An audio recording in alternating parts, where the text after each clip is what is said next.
Welcome to the renovation helpline. You're speaking with Jen. What seems to be the problem? Running halfway through your renovation and your builder has already invoiced more than the original quote. Have you made any changes to the scope? You haven't. Do you have that quote handy? Can you check the quote and just tell me if the extra items the invoice for are in the exclusions section? Yes, that's correct. The exclusions usually are scope that is needed. I know, it's very frustrating. Did you get more than one quote for your renovation project? You got 3. Okay, great. And how did the other quotes compare? You chose the cheapest one, and now it's more expensive. So you didn't hire the builder that was involved in the design process because their quote was the most expensive. Look, unfortunately, ma'am, in situations where you have multiple quotes and one is the builder who was involved in the design process, we often find that their quote is the most expensive. It's not because they're ripping you off. They have a more intimate knowledge of the renovation scope and are more likely to include all of it. So I'm unable to progress this particular complaint any further. In fact, I would consider this outcome karma for not hiring the builder you worked with during the design process for free. Is there anything else that I can assist with today?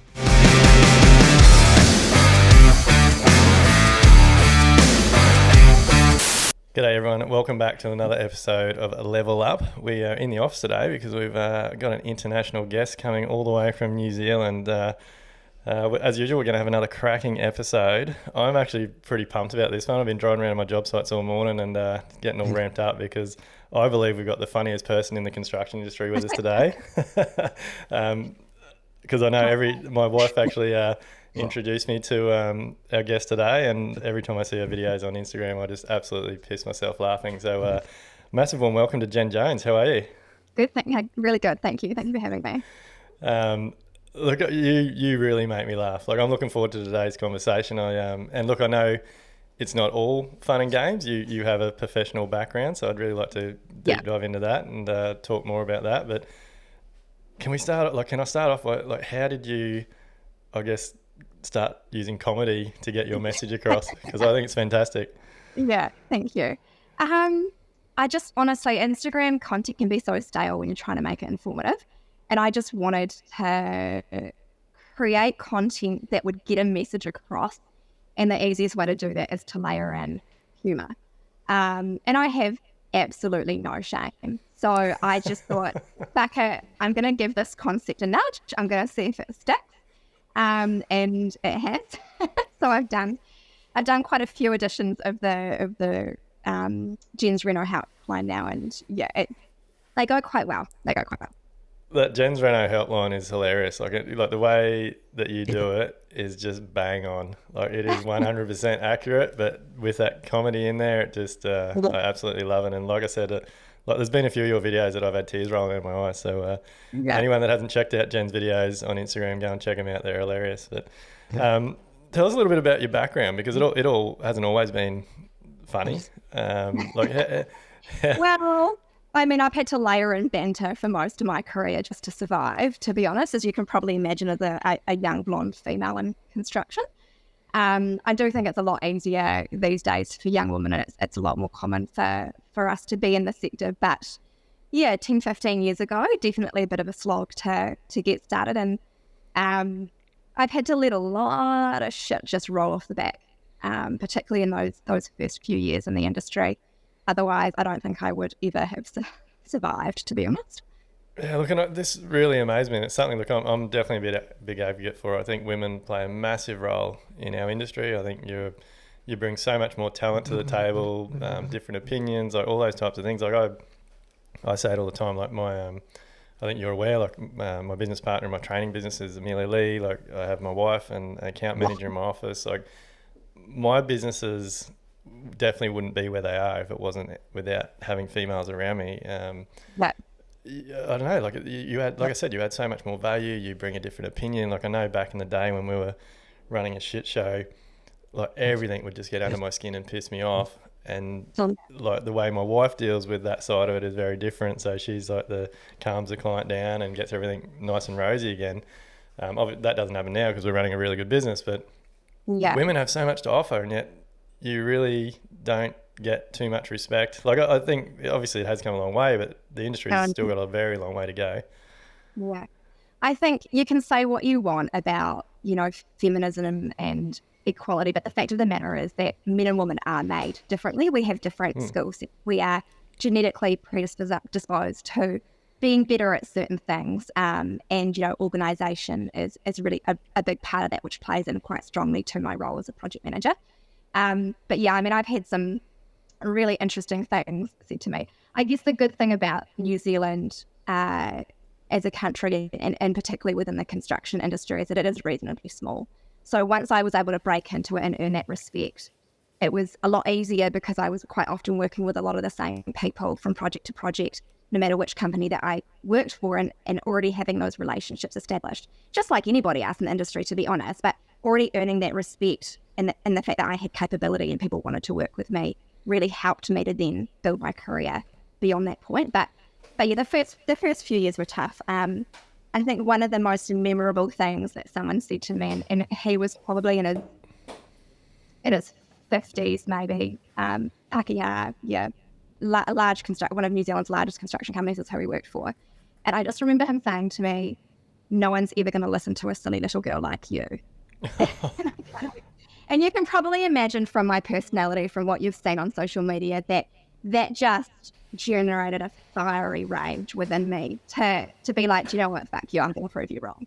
And actually now, even just looking at my reels, there are literally over 1 million people who are certainly listening to me now. So yeah. I think that, well, you've just mentioned a few really key points. I think the first one, like, I agree with you 100%. Men and women are very different. We're created very differently, and we all do need to find our strengths and weaknesses and those types of things.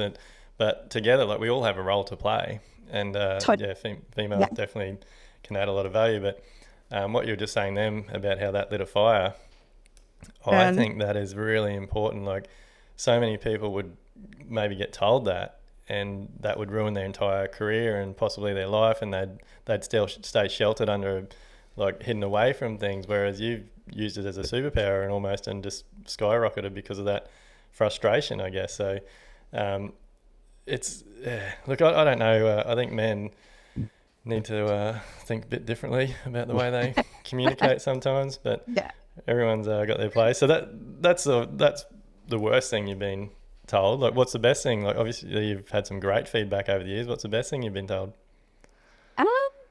Well, I'm currently filming a TV show about renovations, particularly sustainable renovations, which is something that I'm quite passionate about. And the producer actually said to me, and bearing in mind that most of the cast and crew have, like, they know nothing about the sector, let alone sustainability, or vice versa. And she said to me, "Jen, you just have this way of making really complicated, boring shit sound interesting."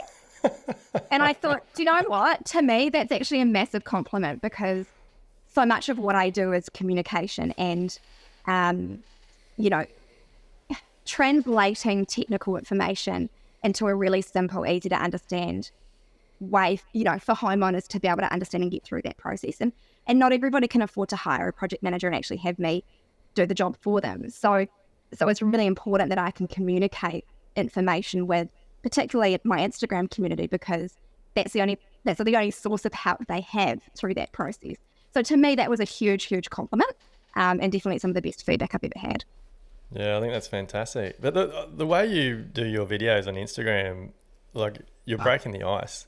Yes. Like, so many people, like, there's so many homeowners out there that just wouldn't own up to doing things that they do and like creating their own problems, and there'd also be a lot of builders out there that get themselves into shit because of their own problems. Like, but the way you do it and just putting a bit of comedy around it, I think there'd be a lot of people that watch your videos and go, holy shit, like, that's me, that's what we did. I think at the moment so far, the Reno Helpline reels that I've created have actually all kind of been directed more to homeowners. Like, these are the things that I see homeowners doing, and this is how homeowners as a group of people could be better. But it's really hard to communicate some of that feedback with homeowners without them being offended or defensive. And so by creating a funny Reno Helpline out of it, I'm able to kind of get that message across in a way that doesn't necessarily offend as much. There's definitely been some haters, don't get me wrong. But do you know what? Anybody who can't have a laugh and see the humour and something like that is not my ideal client anyway. So it kind of doesn't really matter. I think when you get haters, it means you're doing something right. You're getting out Yes, there. totally. The Yeah. So look, do you have? I imagine you have notes on your phone or a little notebook now, and like every situation that pops in your mind, like, oh shit, I got to do a video on that. Yeah, I have a little bullet point list of ideas of things that I want to create, and I get a lot of people sending me ideas as well, and wanting to collaborate and be the other person on the end of the phone and stuff like that. So yeah, Yeah. lots more in the pipeline. Yeah. So I think what you're doing is important for all businesses. It's obviously become a huge thing for you. Like, you've found this little niche, and by putting yourself out there and doing what you do, I'm sure it's made your business grow. Like, for doing things like you're doing things differently. So obviously you get clients coming to you wanting advice. Well, it's certainly grown my presence online. And actually quite a large proportion of my annual revenue comes from content creation with brands who want to get in front of my audience because, they're renovation brands or whatever.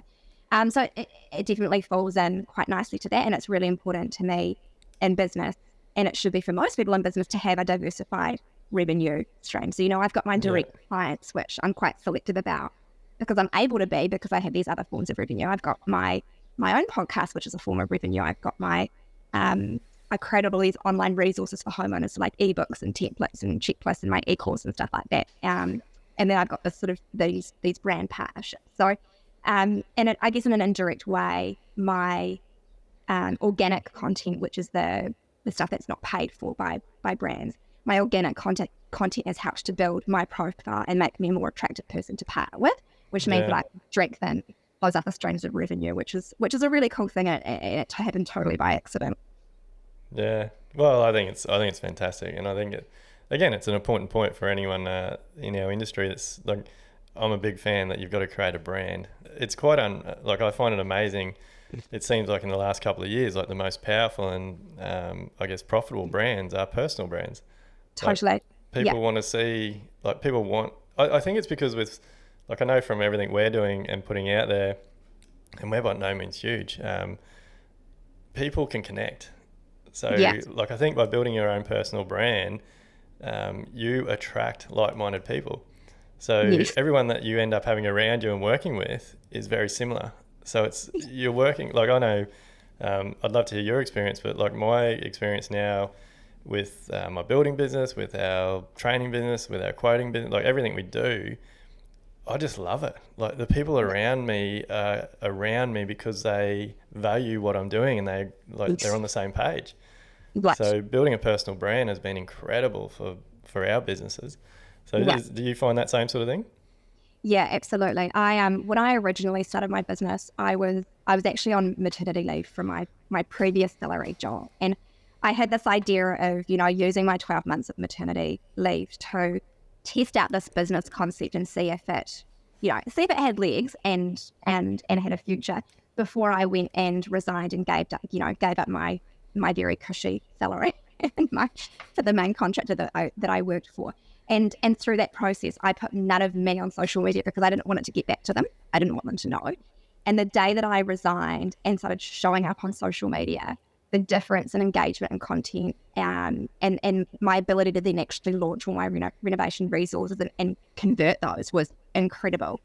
And then about maybe 12, 15, 18 months ago, something like that, I changed my handle from being my business name to Renovate with Jen Jones. And that, again, massive shift in engagement, and then conversion to sales and other opportunities being opened up because I was building up a profile for myself, essentially. And that was how I spent I'm going to say maternity leave with my second child. It's not really maternity leave when you're self-employed. but I kind of made a conscious effort to go, okay, well, I am going to pull back from client work across this year, but I'm going to invest my son's nap times in writing columns and contributing to media pieces and showing up on social media in a way that helps to build a profile for myself as an expert or an authoritative voice in my industry. And it's definitely paid off. The opportunities that it's opened up for me in business this year, and again for those other diverse revenue streams, has been incredible. Yeah, no, it's unreal because you're currently filming, aren't you, for an upcoming TV show? I am. Yep, and that's about all I can tell you. Yeah, no, that's fine. But Yeah, yeah, stay tuned. Follow Jen on socials. I'm sure we'll find out soon. yeah, But yeah, like those sorts of opportunities are fantastic, and obviously that's going to build your profile even more. So totally. yeah, Yeah, good on you. yeah. And my podcast as well. I was really fortunate in that my podcast got picked up by, well, the concept before it even launched, it got picked up by a local media company. And they actually ended up pairing me with a radio host. And he is a super humble, down to earth guy who is renovating his home. And he kind of plays the role of this rookie renovator. And then I'm the expert. And then we interview other people in the industry. And it's a really, really cool format. But being able to leverage off the reach of the media company and also his profile as a radio host, and you know, the demographic that he brings to the podcast and for me has been really, really cool. Just the organic way that sort of built up. Excellent. What's your podcast called for everyone listening? Renovation Nation. Yeah, awesome. Go and check it out. Does it? Do you throw some comedy in that, or is the comedy only for Jen Jones? No, there's always some banter in there. Doug, my co-host, who's pretty funny guy himself, actually. Yeah. So where was the transition? So like, well, can we go right back to the beginning? Like, give us a little bit of a background of how you got into the industry. Yeah, sure. I was one of those unique children who just always knew what they wanted to do, and that I knew I wanted to be in this industry in some way. I thought maybe a property developer or something like that, which is still in maybe like the 10-year plan. But I would sketch up these floor plans of my tree huts and elevations of them as a kid and try and get my brother to go out and build them for me. Somehow never actually ended up with a tree hut, but there was probably some skill development in there. And on the flip side, my parents bought rental properties, and we had a lot of weekends spent doing these working bees as kids to kind of help them tidy them up to sell or put tenants in. So there was definitely a lot of exposure to the sector when I was younger.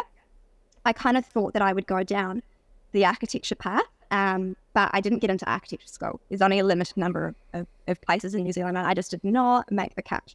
But when I was in my final year of high school, I did this thing called Young Enterprise Scheme, where you kind of create a business concept and you develop it. And I won all these awards, and my parents are self-employed, and so they really kind of pushed me to do something that would foster that entrepreneurial or sort of more business side of me, while still staying connected to the industry. So I did a Bachelor of Property, which is kind of, it pulls in everything: management, valuation, finance, etc. And then my first kind of job, well, I had part-time jobs through university, but then my first full-time job was in infrastructure projects, so rail, roading, that sort of thing. And then I kind of just took stepping stones from there until I found myself as part of a $150 million shopping centre project. And then I got headhunted by the local airport, Auckland Airport, to kind of head up their big international departure lounge project, which was $220 million. So I was their construction manager. I was 25, I just turned 25. And then I kind of had this quite interesting confrontational, shall we say, conversation with my boss, where he was like, "Look, Jen, you're a great PM and you're in this role, but you're 25 and you're not an engineer and you're not an architect and you don't have any of the same qualifications as the rest of the people that you're working with, and I kind of need you to do something that just helps me to be able to push you through in terms of academics." So he wrote me this letter, and I managed to get special admission to an engineering master's at Auckland University with a civil engineering school, and I majored in construction management, and I did that full-time alongside my full-time job, alongside actually my first development, which was just a massive crash and burn process, and that's how I got the idea to eventually start this business. But first I wanted to develop my skill set a little bit more. I had met my husband when working at Auckland Airport, and it got to a point where really one of us had to leave. It was just too complicated having us working for the same company. And so we won't go into the reasons why. So I moved into the high-end corporate fit-out main contractor company, where I did on-site construction management, sort of end-to-end, and more in the interior fit-out space. So just really kind of honing in my skills that I didn't necessarily have from coming from an infrastructure and a base building background. And then I got to the point where I was on maternity leave and had an opportunity to start a business. I did, and then at 11 months I resigned and never looked back really, and that was Here you are now, kicking goals. 4 years ago. Yeah. No, I think that's absolutely fantastic. I love hearing people's stories. Like everyone, obviously with social media especially, like everyone has this perception and sees what they see at a certain point in time, and they don't see all the hours and the stress and what's gone in behind the scenes. So yeah, I take my hat off to you. It's like really, really awesome that you've been able to achieve all that. But you just mentioned then that you crashed and burned on a project. Like what was that all Well, about? I know. I mean, I physically crashed and burned, and that I was running this $220 million project at Auckland Airport, and I was doing night shifts because we had this part of the project where we needed to lift these 32-ton trusses through airspace up over onto the roof, and so we could only do it between 1 and 4 a.m. because that's when the airport was shut. So I was doing these night shifts. I didn't want it to take forever for me to do my master's, so I was doing 4 papers a semester to try and churn through my master's in 18 months. And then I also bought this property, subdivided it, moved a house, renovated, etc. And I just, between all of those things, something had to give, right? And I couldn't manage it all, even as a quite capable project manager. I just couldn't keep on top of it all. So I physically crashed and burned. I actually had quite a lengthy period of time in hospital, but I also ended up losing money on this particular development, and I was in my mid-20s and staring down the barrel of quite a substantial loss on this development, just through the sheer fact that I couldn't physically be there and manage the contractor and manage consultants and keep everything running like a tight ship like I do now. You know, it's just like how builders' houses are never finished being built. You know, at that age and stage of my life, I was a terrible project manager for my own projects, but great for everybody else. Well, that's right now. Good segue, I guess, because like I bang on about this all the time. Like so many builders themselves don't understand, like they're not allowing enough in their contracts, like supervision, project management, whatever you call it. It is a massive, like, it's such a bigger part of a job than most people expect it to be. Yeah. And like you get these owner builders and things that think they're going to cut the builder's margin out and cut the profit out because they're going to be able to do their day job and call in the afternoons and check on the trades and save all this money. And they learn very, very quickly and quite often, more times than not, the hard way, and end up losing money. Like, look, I'm a huge fan. Look, obviously not because I'm a builder and I'm doing it, but you need to build a team, find architects, designers, builders, consultants, and pay them the money. They're the experts, and let them do their job, and that is how you will get the best outcome. And like one thing we teach our members in our training business, like we're very, very big on data in our business. We started our quoting and estimating software Quoties because of that. So like we track everything. So like we have different margins on jobs. So like if it's just a basic new home or renovation, we have a certain amount of supervision. If it's a job by a building designer that's maybe got a little bit more features and stuff in it, it has another rate. If it's a job by a building designer, it's got some custom things and they're going to probably or possibly manage the project, then we got some more. And then obviously if you get to an architect's job where it's incredibly detailed, there's lots of custom materials and orders and things that have to be sorted out on site, they're managing the project, then our rate goes up even more because every different job has a different amount of supervision. And unless you've sort of, like, it's quite mind-blowing when you first start tracking the hours.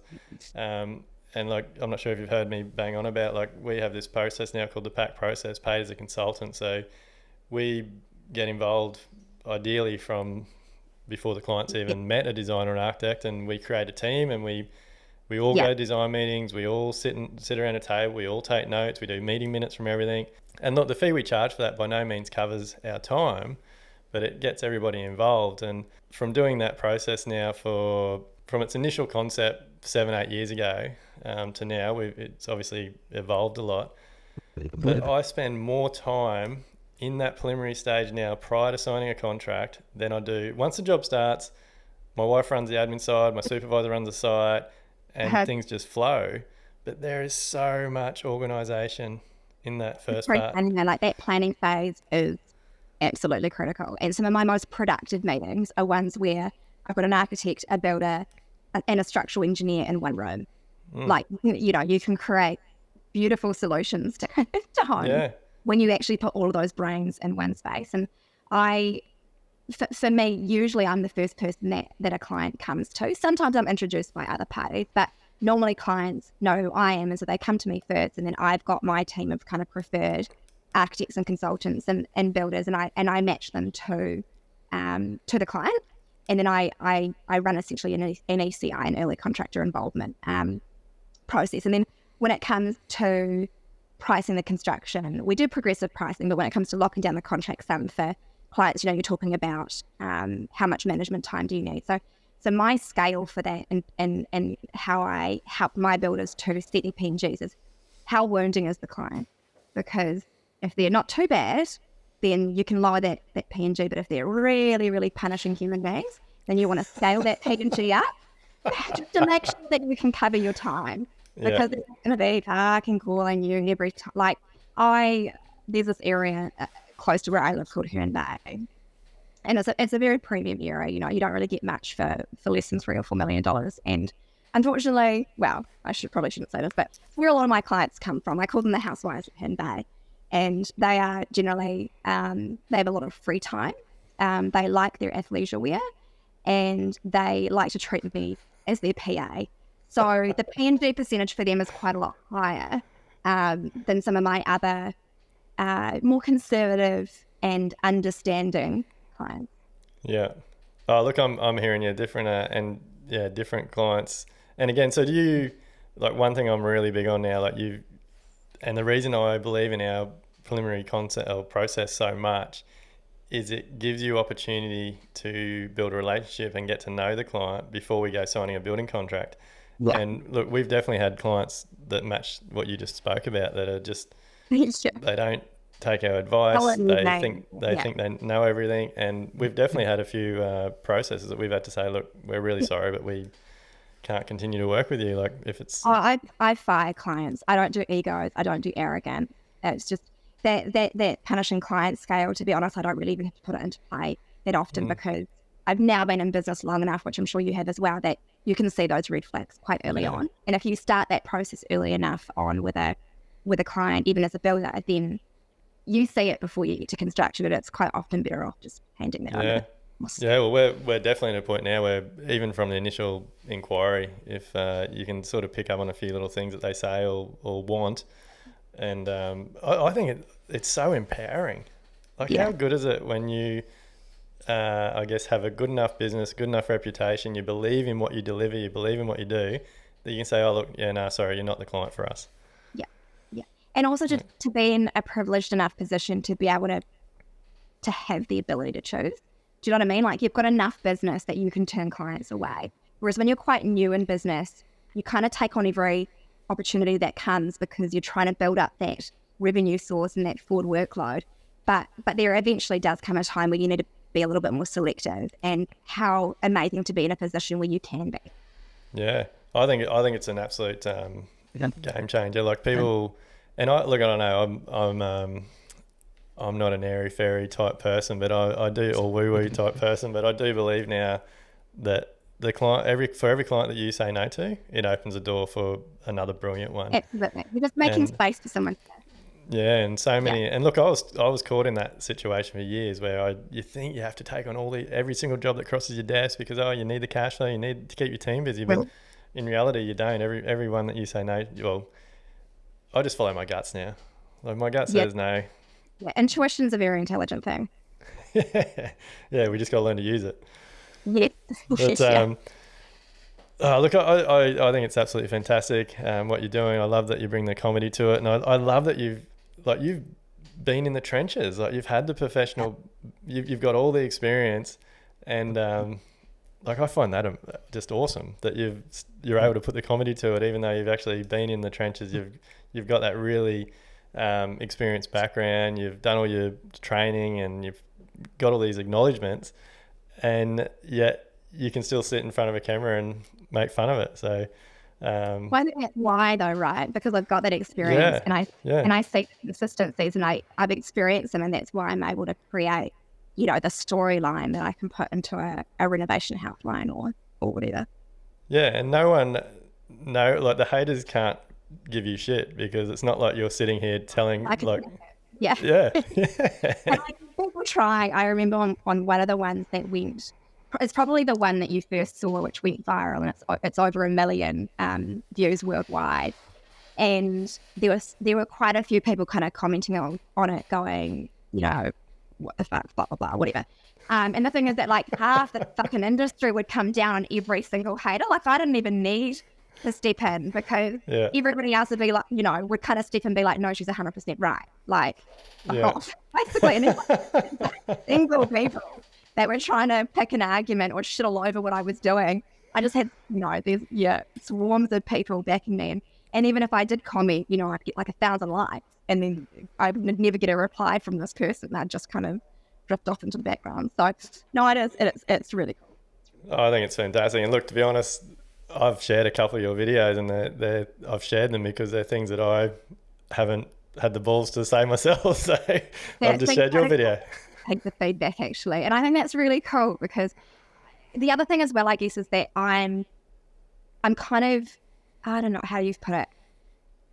I've got really nothing to lose because my job is to be the middleman between the client and the builder or the architect or whatever, and balance that relationship and make sure that everybody's getting the right thing out of it. It's really hard for you to shit all over a client, but I can kind of say shit for you and you can share it and people can learn from it without it really having any kind of repercussions.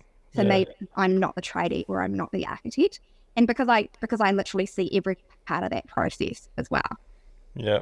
So what's your goals like with everything you're doing? Like, what's your goal? Do you have a mission that you're hoping to improve the industry? You're hoping to help more, like a certain, yeah. I for quite a long time I've been really, really passionate about sustainability, particularly in the construction sector. You know, globally we contribute to about 1/3 of the world's waste and about 40% of the world's carbon dioxide emissions. So there is a huge opportunity for us to actually improve the world's sustainability just through the construction sector alone.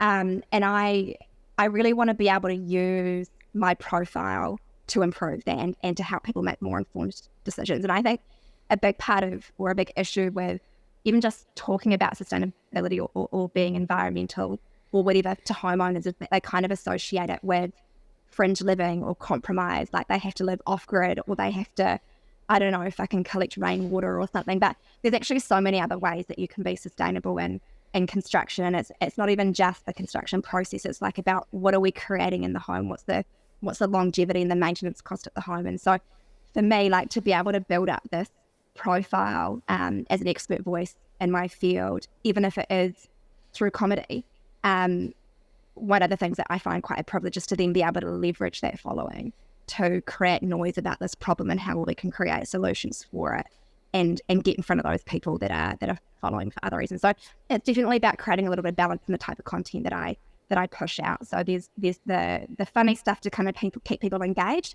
but then they also do see the rest of the content as well, and they do take from that too. Yeah, no, I'm on the same page. It's I believe all professionals in our industry have a massive role to play, like in the designs that get designed, the materials that get selected, and I definitely am a big advocate for making builders take responsibility. Like I think builders, obviously, like we tend to be the ones that are on the site actually doing the ordering and installing the materials. Like we need to start stepping up and saying, no, we won't use that, or here's another solution, or stuff like that. But something I've been sort of banging on a bit about lately, like, and look, I've definitely changed my mindset, and I'll put my hand up that I was one of those builders like in the past where clients would come to you and they would want to be more sustainable. Yeah. The first thing that would come out of my mouth is, oh, it's going to cost you more. Yeah. And quite often it would cost more, but it's because I was going about it the wrong way. Like I spend thousands and thousands of dollars now doing courses and learning more and traveling around and learning more about products and things. But my big thing now is if a client says to me they want something, and these days a lot of the time it is like they want to build a more sustainable home, it's really my job to educate them on all the options they have, tell them what these things possibly will cost, and then they can tell me what they see value in. Yeah. And we're finding we're just getting like the jobs we have upcoming over the next couple of years, are all those types of clients. And we generally find when we do it that way with clients and we educate them on the outcomes, the options, the possibilities, the cost of those options, and the client tells us what they see value in, 9 times out of 10, the design journey changes from that original inquiry through to the build because they get more educated and they can make more informed decisions, and they end up with a far, far better product.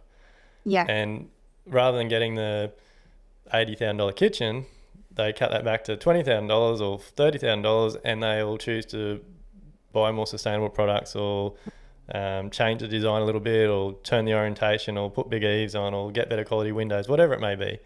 But so many clients don't get those opportunities because builders are just like, oh no, it's going to cost too much, you can't have that. Yeah, but also I think that actually the only consideration shouldn't be the upfront cost. It should also be the implication of that cost across the lifetime of the home. Because, like, yes, you know, I mean, in New Zealand, double glazed windows on a new builder are a compliant requirement anyway. But like, say hypothetically, you're renovating your home and you're making a decision between keeping your existing single glazed windows or replacing it with double. And double, you're probably, for a house lot, you're starting at kind of 60 to 70,000, and that's probably PVC. But the thing is that over a period of time, that makes your home so much more energy efficient that your power bill every month and everything else, you know, there's a flow-on effect to that decision. And if you're going to be in the house for 10 plus years, you kind of can't really go wrong. And this is something that, this decision-making is something that I get really frustrated about, particularly with things like tapware. You know, there are some high-volume, very cost-effective tapware brands, and I'm not going to name names, but there is an Australian-based one that they obviously have a great marketing budget because they've done really, really well on social media. But the problem is that I have had clients fight me on putting this tapware into their home, and then 2 years later they're replacing it, and that's not sustainable. Like, you're better off, and you know, you're better off investing in really high quality tapware at the beginning because it is something that you interact with every single fucking day. Like, how is it not going to have wear and tear if it's, you know, like, it needs to be a high quality product. That's an area to invest in, and you should get 15 years out of tapware, not 2. And so that's got a sustainability impact as well, because otherwise in 2 years you're replacing $10,000 worth of tapware and you're paying for the plumber and everything else, and also that old tapware that broke is going into landfill. So it's kind of not just about the capex, it's also about thinking about the longevity of a product and choosing things that are going to stand the test of time. Oh, 100%. And look, that's something I've only really, I guess, educated myself on more in the last couple of years, and giving clients those options. Like, 100%. It's not always about the cost. And look, the example I've sort of been using now is, like, I can still drive past houses that my great-great-grandfather built 150 years ago.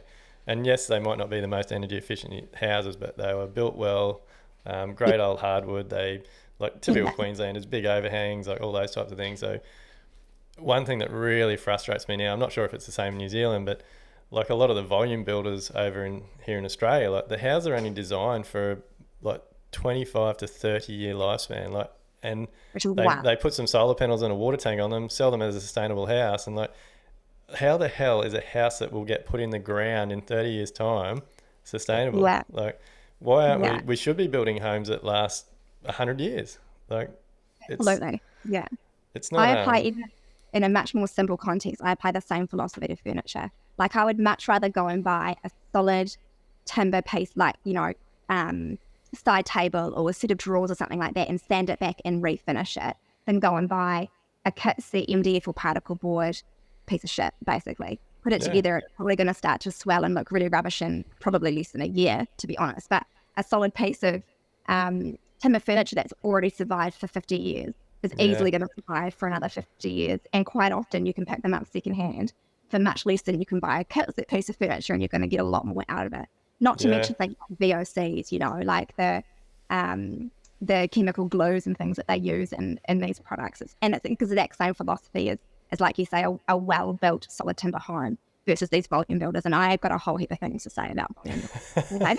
Actually, maybe should have come to. This conversation could go on for days, but but look, I think like it really excites me talking to professionals like yourself that are putting time and energy into educating themselves and learning more about things, because like I take that sort of stuff. I never used to, but like I take it really seriously now. Like I believe it's my job. Like if a client comes to me, I need to be able to help them out. And Yeah. if they give me suggestions or ask me questions, I need to have the knowledge to be able to help educate them so that they can make an informed decision. Totally. And I think so many people in our industry just, oh, I'm just a builder. These are the plans. That's just what I build. Or like, I'm the architect. The client's asked for this. That's just what I'm going to do. Like, No, it starts with us. We have a responsibility to move the industry forward. And so as the expert, it's actually our job to ask the right questions and provide the information to enable our clients, you know, the homeowners, to make the best decisions possible. And so if you've got too much of an ego to kind of upskill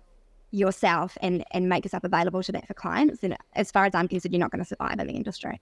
100%. You're going to get left behind very, very quickly because obviously, look, social media, the internet, like clients are educating themselves now. So you're going to look like a bit of a dick if a client's coming to you as an expert and you can't help them out with the questions they're asking. So we all have a massive responsibility to, as you said at the beginning, reduce waste, reduce our footprint, all those types of things. But Jen, I could definitely talk all day to you, but we'll start to wrap it up. But before we go, I'd really love, like, what advice have you got for young females that think about getting into the industry or are in the industry and having a bad time? Having a bad time? Yeah. I think, and this comes from personal experience, entering a male-dominated industry as a female, you know, in your early 20s or late teens, it can be quite hard because you feel like you have to prove yourself. But actually sometimes, like, rather than having an ego and like talking back to people or, you know, having these arguments over why you're capable, I kind of just go, yeah, just say nothing, don't engage, you know, and actually show people that you're capable, because you'll earn a lot more respect a lot more quickly if you illustrate that through action rather than just fighting with people, because that's not conducive to a good working environment. You just end up in fight or flight mode all the time. And it's just, I don't know, I think early in my career, I probably had quite a lot of ego because I felt like I had a lot to prove and I had just a bit of a chip on my shoulder, and it probably didn't serve me in some ways. I've let a lot of that go, or certainly I'm a lot more aware of it now, and I've discovered that just not engaging with those people, just kind of going, yep, and just letting it slide away, and then proving my value and my capability through action is a lot more valuable. And if you can do that, then you go a long way. And to be fair, it's not even just for females. Oh yeah, no, it's for everyone. But no, look, it's been an absolute honour to have you on here, and I definitely encourage everyone to check out your videos, not just your funny ones, all your content, because it's all good. But look, I think it's really great that you're bringing a sense of humour to the industry, because a lot of the time our industry is just so old-fashioned and broken and just people whinging about shit. So the fact that you've made it funny, I think, is really, really cool. So thanks very much for taking your time out and jumping on board today. Oh, you're most welcome. Thank you so much for having me. Are you ready to build smarter, live better, and enjoy life? Then head over to livelikebuild.com/elevate to get started.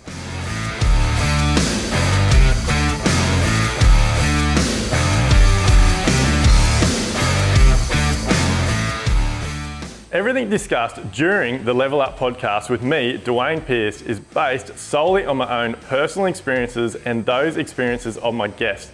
The information, opinions, and recommendations presented in this podcast are for general information only, and any reliance on the information provided in this podcast is done at your own risk. We recommend that you obtain your own professional advice in respect to the topics discussed during this podcast.